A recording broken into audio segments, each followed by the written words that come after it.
레리 가족 여러분 안녕하세요. 염원서입니다. 시대적 사명 오늘도 말씀을 드리겠습니다. 영국의 리차드 2세라는 왕은 와트 타일러 난이라고 불렸던 영국 농민 봉기를 나쁜 방법으로 제압한 왕이었다라고 이미 말씀을 드렸어요. 그런데 이 리차드 2세가 결혼을 하게 되겠죠, 당연히. 그런데 결혼을 누구랑 했느냐? 당연히 왕이니까 다른 나라의 공주랑 결혼하는 관습이 있었는데 당시 보헤미아라는 나라가 있었습니다. 이 보헤미아가 지금으로 말하자면 체코예요. 그런데 이 체코가 지금은 그다지 부유하고 강한 나라가 아니지만 당시 중세 유럽에서는 엄청나게 강력한 나라였고, 왜 그랬냐? 신성 로마 제국의 황제가 바로 체코 왕이었어요. 즉 보헤미아의 왕이었다라는 거죠. 그러니까 황제는 왕이랑 또 수준이 다른 거죠. 신성 로마 제국의 황제가 바로 체코, 즉 보헤미아의 왕이었다라는 것이 얼마나 그 당시에 보헤미아, 즉 지금의 체코가 강력한 나라였나 알 수 있는데, 이 부강한 나라에 공산주의가 들어오면서 오늘날의 체코처럼 약소국이 돼버렸다라는 거니까 공산주의가 얼마나 무서운 사상인지 우리한테 다시 한번 알려주는 역사적 교훈이 될 것 같습니다.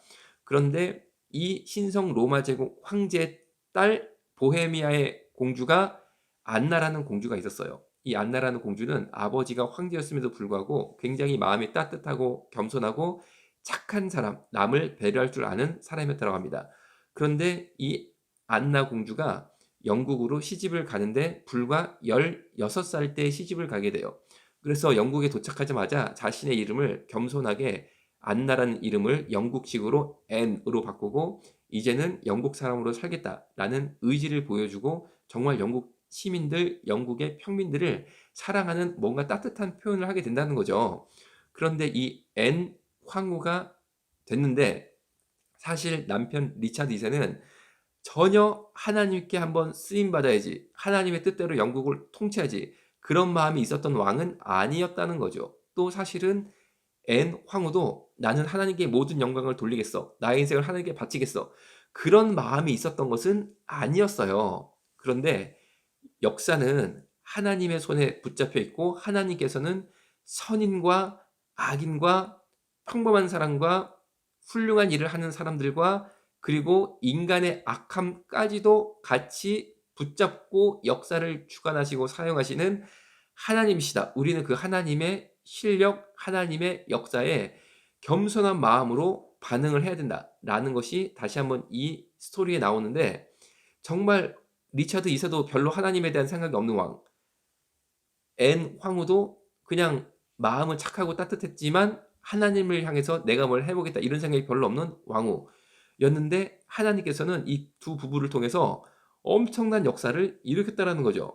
무슨 말이냐면은 당시 위클리프가 살고 있었습니다. 위클리프도 시대적 사명 초반부에 말씀을 드렸죠.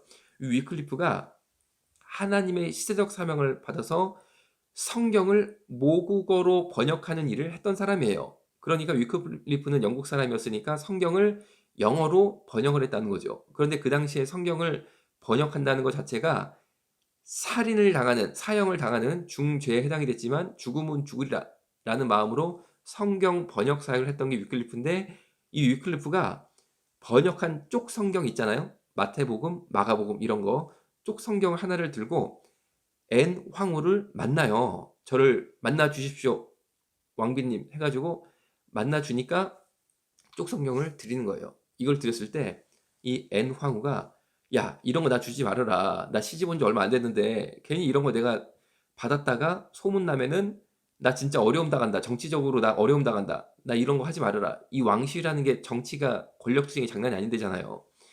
이렇게 생각했을 법도 한데 이 앤 황후가 어떤 생각이었는지 그거를 그냥 겸손한 마음으로 딱 이렇게 받아요.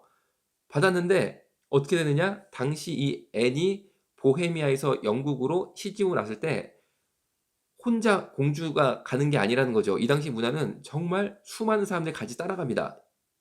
왜냐하면 자신의 공주들의 어떤 위상을 생각해서 그렇게 수많은 백성들이 따라오게 되는데, 그중에 보헤미아의 수도사들이 대거 영국으로 앤을 따라서 런던으로 들어왔어요. 그러니까 이 사람들한테도 자연스럽게 위클리프의 쪽 번역 성경이 전달이 됐던 거죠. 그래서 이분들이 그 성경을 보고 위클리프를 또 실제로 만나게 되면서 마음에 성령의 불을 받게 돼요. 무슨 불이냐? 이것이 바로 시대적 사명이구나. 야, 우리도 이 시대적 사명을 우리의 고국에 돌아가서 해야겠다. 라고 해가지고 이분들이 다시 체코, 즉 보헤미아로 돌아가서 성경을 체코어로 쓰는 일을 하기 시작했다는 거죠. 그래서 유럽 대륙에 얀 후스파라는 종교 개혁 단체가 생기게 됩니다. 자, 이 얀 후스에 대해서는 다음 시간에 조금 더 자세히 말씀을 드리고자 합니다. 제가 오늘 말씀을 마무리하겠습니다. 여러분, 악한 왕이 부자 공주랑 결혼한 게 다였어요. 그리고 결국에 이 앤 황후는 어떻게 되느냐? 불과 28살에 죽게 되는데 뭘로 죽느냐? 흑사병으로 죽게 돼요. 흑사병이 오게 돼서 쉬엔 궁전이라는 곳에 갇혀서 정말로 그 어떤 외부 접촉도 금지된 채 혼자 쓸쓸하게 죽게 되고, 리차드 2세는 자기 아내를 굉장히 사랑했다고 합니다. 그래서 너무나 가슴이 아프게 생각하고 자신의 왕후가 죽으니까 이 쉬엔 공주를 다 폭파시켜 버렸다고 그래요. 너무 가슴이 아프니까. 그 정도로 자기 아내를 사랑한 마음은 리차드 2세가 있었고, 리차드 2세와 앤 공주가 영국 런던에서 처음 만난 날이 바로 발렌타인데이의 시초였다라고 영국의 초서라는 극작가는 표현을 하고 있어요. 그러니까 이 두 사람은 사실은 하나님의 일을 하겠다, 그리고 우린 하나님의 사람이 돼야겠다, 그런 생각은 없었던, 그냥 한 남자 한 여자로서 서로 사랑해서 가정을 이룬 게 전부 다였어요. 그리고 아내가 28살에 너무나 불쌍하게 죽고 말았고, 이 남편도 결국에 32살 때 말씀드린 것처럼 4달 동안 굶어서 죽고만, 어떻게 보면 너무 이렇게 허무하게 인생을 마감한 불쌍한 부부라고 볼 수 있는 거죠. 그런데 하나님께서는 이 아무 하나님의 관심이 없었던, 그냥 서로를 사랑하는 그런 마음이 있었던 이런 평범하다고 볼 수 있습니다. 이런 가정을 통해서 어떻게 역사하셨느냐? 그 성경을 이 앤이라는 부인이 거부하지 않고 그냥 자기 손에 쥐었다는 것, 그냥 순수한 선물의 의미 정도로만 받아들였다는 것, 이것만 가지고도 하나님께서는 유럽 대륙에 불을 던지셨다는 거죠. 여러분, 이 시대 여러분들이 차별금지법 우리가 어떻게 막아야 됐습니까? 정말로 저는 이 차별금지법을 막는 하나님의 역사가 이 일에 헌신된 사람도 물론 있어야 되고, 위클리프 같은 사람도 있어야 되고, 그리고 또 다른 면에서는 앤 같은 사람, 리차드 2세 같은 사람도 하나님께서 들어 사용하셔서 차별금지법을 막는, 즉 선인과 악인을 통해서 하나님을 향해 헌신된 자와 하나님께 전혀 관심 없는 자까지도 하나님께서 모두 사용하셔서 결국 차별금지법을 막을 것이다라고 생각이 들어요. 하나님은 충분히 그럴 능력이 있는 역사의 주관자가 되시니까요. 오늘 시대적 사명 여기서 마치겠습니다. 감사합니다.